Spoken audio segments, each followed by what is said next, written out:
मीन राशीच्या व्यक्तींनो, तुम्हाला सध्या माहीतच आहे की तुमचा काळ असा पूर्णपणे चांगला नाहीये. पण मला असं वाटतं की तो काळ पूर्णपणे कठीणही नाही. कारण कसं आहे, जीवनात काही गोष्टी तुमच्या मनासारख्या घडत असतील. काही गोष्टी संयमाची परीक्षा घेतील. सध्या मंगळ मिथुन राशीत म्हणजे तुमच्या राशीपासून 4थ्या भावात आहे आणि सिंह राशीमध्ये रवी आणि केतू यांची युती झालेली आहे.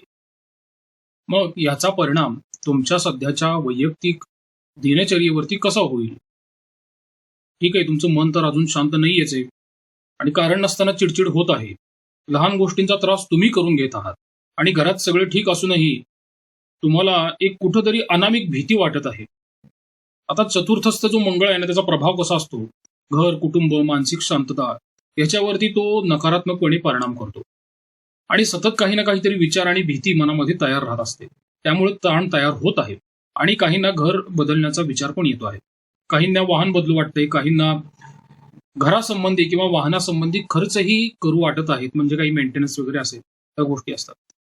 याचबरोबर मालमत्तेचा विषय सारखा तुमच्या डोळ्यासमोर येऊ शकतो आणि एखादी अपूर्ण जबाबदारी आहे ती पूर्ण करण्याची इच्छा पण तुमच्या मनामध्ये येत आहे.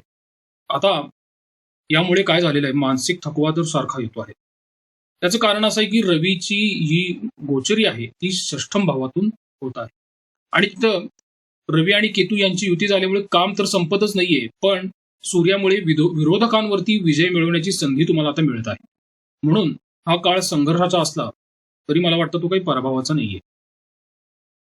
आरोग्याकडे मात्र दुर्लक्ष करून चालणार नाहीये. विशेषतः पचनाचे त्रास असतील किंवा सांधेदुखी असेल, रक्तदाब असेल किंवा मानसिक थकवा असेल, हे मी मीन राशीच्या व्यक्तींना गेले 1.5 वर्ष सांगत आहे. जे व्हिडिओ बघतायत ना, त्यांनी वेळोवेळी वैद्यकीय चिकित्सा केलेली आहे आणि ते सध्या सशक्त आहेत. हा काळ जाईल निघून, म्हणून नंतर भेटूया डॉक्टरांना, असं जर तुम्ही हलगर्जीपणा केला तर ते तुम्हाला त्रासदायक ठरू शकतं. आणि जेव्हा माणसाचं आरोग्य अडचणीत येतं ना, त्यावेळेस त्याचा मनावर पण परिणाम झालेला दिसून येतो आणि मग त्याच्यामध्ये अजून मनाची संवेदनशीलता वाढते आणि मग पुन्हा ताण येतो. पण याची सकारात्मक बाजू पण आहे की या काळात एक गोष्ट आहे बरं का, ती म्हणजे तुमची अंतर्ज्ञान शक्ती. काही निर्णय घेण्यापूर्वी मनातून जो आवाज येईल ना, तो मात्र दुर्लक्षित करू नका. अनेक वेळा तुमची आतली प्रेरणा जी असते ना, ती योग्य मार्ग दाखवते आणि ह्या काळातला मला मुख्य संदेश असाच वाटतो. मीन राशीला मी हेच सांगतो, लढाई बाहेर नाहीये, लढाई तुमच्या मनाशीच आहे. तुम्ही त्या टप्प्यातून सध्या जात आहात. एक लक्षात घ्या, मंगळ तुम्हाला संघर्ष देत असला तरी तो मानसिक ताकद प्रचंड देतो आहे. तुमची इच्छाशक्ती तो प्रचंड वाढवत आहे. त्यामुळे तुम्ही आतापर्यंत धीटपणे 7.5चा सामना करत आलेला आहात. फक्त तुम्हाला मन स्थिर ठेवण्याचा सराव करायचा आहे. त्यानंतर मग तुमच्या आयुष्याची दिशा बदलू शकते. या सर्व परिस्थितीचा नोकरी आणि व्यवसायावरती काय परिणाम होईल?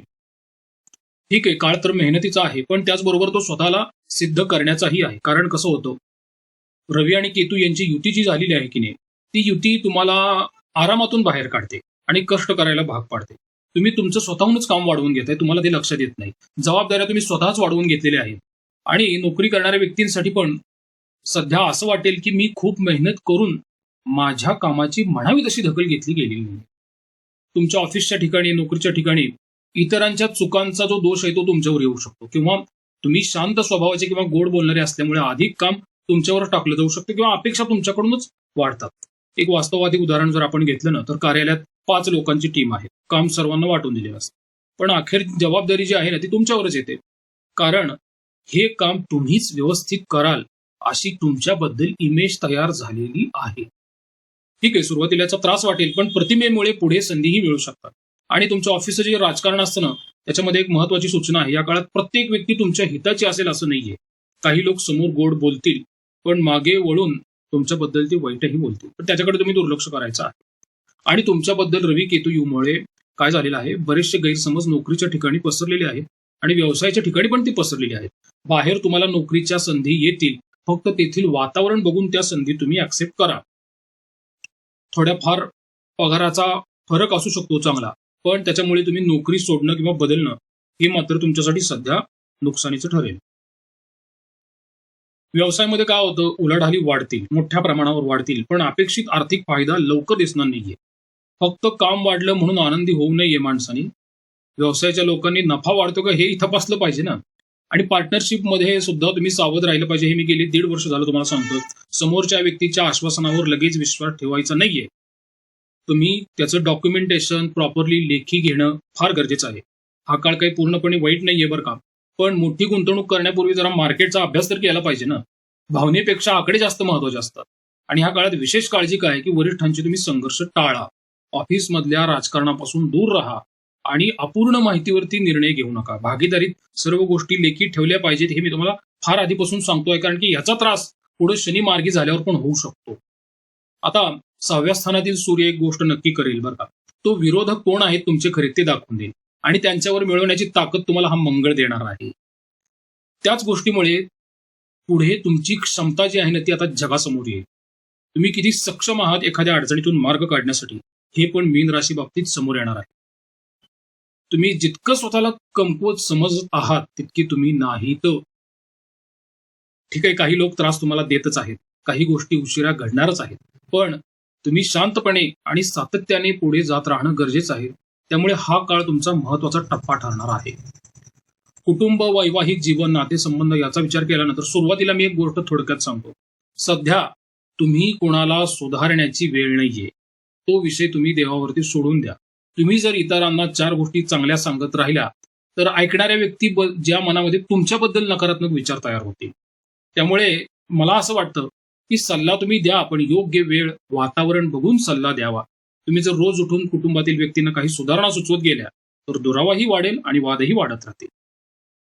किंवा मग काय होतं, एखाद्या निर्णयावर मतभेद जास्त वाढत जातात. खर्चाचा विषय असतो, मुलाचं शिक्षण असतं, लग्न असतं किंवा घरातील जबाबदाऱ्यांचं वाटप असतं. हे विषय वारंवार चर्चेत येऊ शकतात. एक वास्तववादी उदाहरण घ्या. समजा तुमच्या मनात आधीच कामाचा ताण आहे आणि घरी आल्यावर काय होतं, एखादी गोष्ट घडत असते.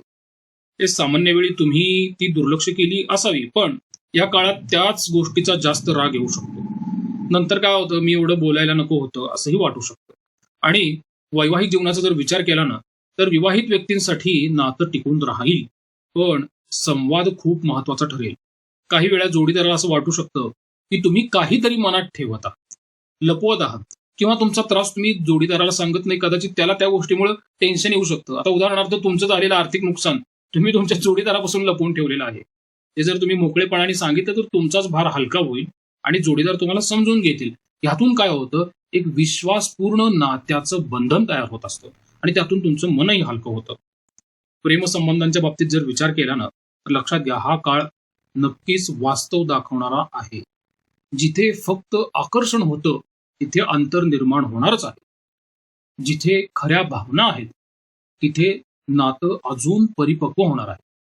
शिवाय कुटुंबातील ज्येष्ठ व्यक्ती जे असतात ना त्यांच्या आरोग्याकडे बारकाईने लक्ष द्या. तुम्ही त्या बाबतीत सावध राहिलं पाहिजे. लहान सहान तक्रारीकडे दुर्लक्ष करू नका. वेळोवेळी तुम्ही वैद्यकीय चिकित्सा करून घ्या. तर 4थ्या भावातील मंगळाचा एक गुणधर्म आहे, घरातली दुरुस्ती काढतो. मालमत्तेशी संबंधित अगदी विचित्र पातळीवर जाऊन चर्चा करायला लावतो आणि घरातली काही इलेक्ट्रॉनिक इक्विपमेंट्स असतात ना ते अचानक खराब होतात. मुलांबाबत काळजी पण वाढू शकते आणि त्यांच्या शिक्षणाबाबत, करिअरबाबत किंवा त्यांच्या भविष्यासंबंधी जरा जास्तच विचार तुम्हाला सध्या सतावत असतील. अति चिंता टाळून द्या, कारण कसं आहे, काळजी आणि चिंता यामध्ये मोठा फरक असतो.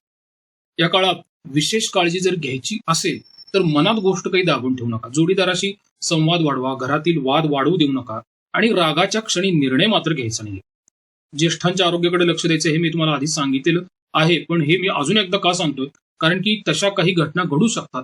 त्यामुळे ती तुमची नैतिक जबाबदारी असते की तुम्ही त्यांच्यासाठी वेळोवेळी डॉक्टरांकडे जाणं गरजेचं आहे आणि तुमचं कर्तव्य बजावणं गरजेचं आहे. याचा एक सूक्ष्म माझा हेतू सांगण्याचा असा आहे की तुम्हाला 7.5 चालू आहे, शनी वक्री आहे आणि शनी महाराजांना नेहमी काय प्रिय असतं, तुम्ही ज्येष्ठांशी सेवा काय करता, गुरुजनांची सेवा काय करता, इतरांना तुम्ही निरपेक्षपणे किती मदत करता, हे शनी महाराजांना अपेक्षित असतं. तर तो तुमचा शनी तुमचा दाह कमी करतो आणि कृपादृष्टी तुमच्यावर ठेवत असतो. हे शनी महाराजांचं कर्मसिद्धांत आहे. हे स्वतः शनी महात्म्यामध्ये पण दिलेलं आहे. प्रत्येक गोष्टी बाबतीत तुम्ही सतर्क राहिला तर तुमच्या बऱ्याचशा अडचणी पुढे भविष्यात कमी होईल. आता याच्यामध्ये पुढचा विषय असा आहे की आर्थिक नियोजनाचा जरा तुम्हाला अजून अंदाज आलेला नाहीये. त्यासाठी तुम्ही अनुभवी लोकांचा सल्लाच घेत जावा.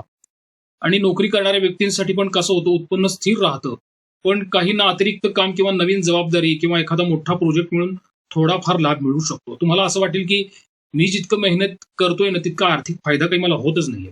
आणि ते अनेक मीन राशीच्या व्यक्तींना जाणवू शकतं, स्वाभाविक आहे. कारण सध्या मेहनतीचं फळ मिळत आहे पण अपेक्षेपेक्षा मिळत नाहीये. आणि हा चतुर्थस्थ मंगळ काय करतो, कधी कधी तुमचं जे फेल्युअर असतं, तुम्ही कुठंतरी अपयशी होणार असता, ते अपयश ओढून आणतो आणि तुम्हाला पुन्हा यशस्वी करतो. हा पण त्या मंगळाचा चांगला गुणधर्म तुमच्या बाबतीत तुम्हाला अनुभवायला मिळेल.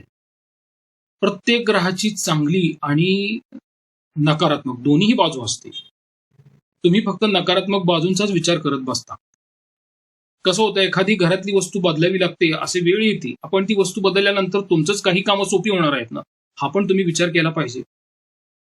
तुमचं शरीर काही ना काहीतरी तुम्हाला सिग्नल देतंय की काहीतरी बिघडलेले आहे.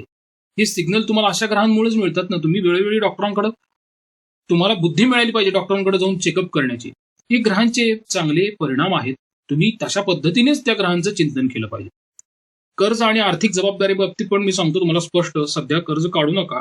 आहे तेच कर्ज आहे, त्याचे हप्ते तुम्ही पूर्णपणे फेडण्याचा प्रयत्न करा, वेळेवर फेडण्याचा प्रयत्न करा. आणि भावनेच्या भरात काही आर्थिक निर्णय घ्यायचाच नाहीये सध्या.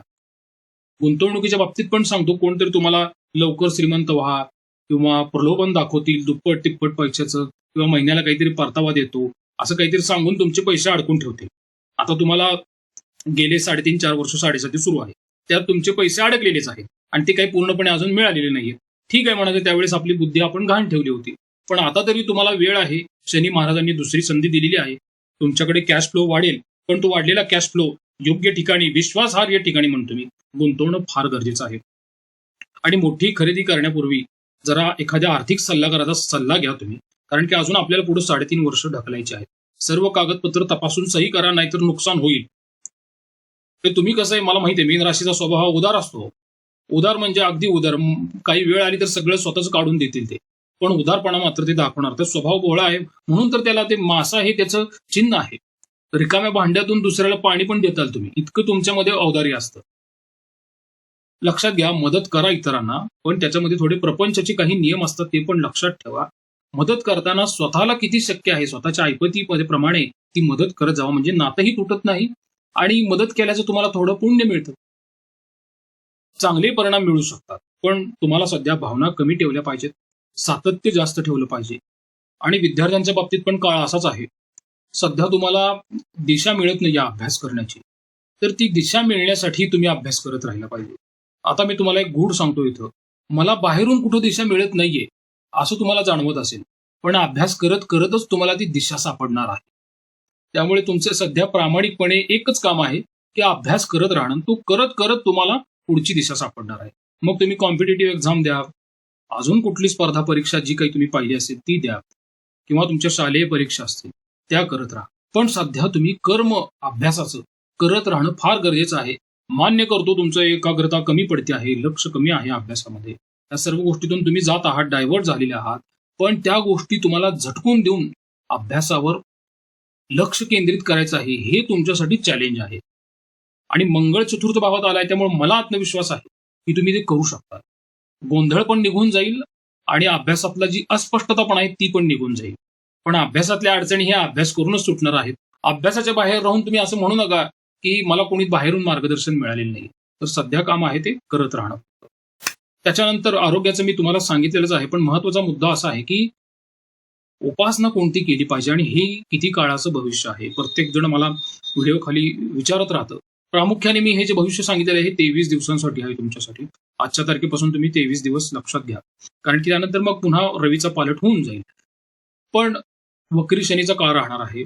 विश्वम विष्णुर्वषटकारो भूत भव्य भवत प्रभू भूतकृत भूतभृत धावो भूतात्मा भूत भावना. विष्णू सहस्त्रनामातली ही पहिली ओळ आहे.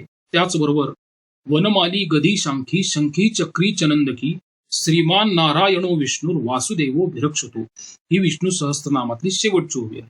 ह्या दोन्ही ओवींचा तुम्ही जास्तीत जास्त उच्चार करा, पठण करा. त्यातून तुम्हाला भगवान विष्णू अडचणीतून मार्ग काढण्यासाठी बुद्धी देतील. लक्षात घ्या, माझे शब्द मी तुम्हाला सांगतो. तुम्हाला त्यांनी चमत्कार दाखवला नाही तर नक्कीच अडचणीतून मार्ग काय आहे तो तरी तुम्हाला तो नक्की दाखवतो. आणि याही पुढे जाऊन सांगतो, निदान तुम्हाला सद्बुद्धी तर सुचेल आणि त्या सद्बुद्धीमुळे तुमचं नुकसानही होणार नाही. मला एक सांगणं आवडतं, भगवंताचं जे नाम आहे ना, ते तुमच्या आयुष्यात जर चमत्कार घडवत नसेल तर निदान दुर्बुद्धी तर तुमच्यापर्यंत येऊ देत नाही. आणि बरीचशी संकट तुमच्यापर्यंत येण्याच्या आधीच ती निर्बल झालेली असतात. हा माझा अनुभव आहे, अनेक संतांचा अनुभव आहे. मी काही संत नाहीये, पण मी तो अनुभव अनेकदा घेतलेला आहे. तुम्ही पण तो घेऊन बघा. प्रसाद कुलकर्णी, पंढरपूर. श्रीराम.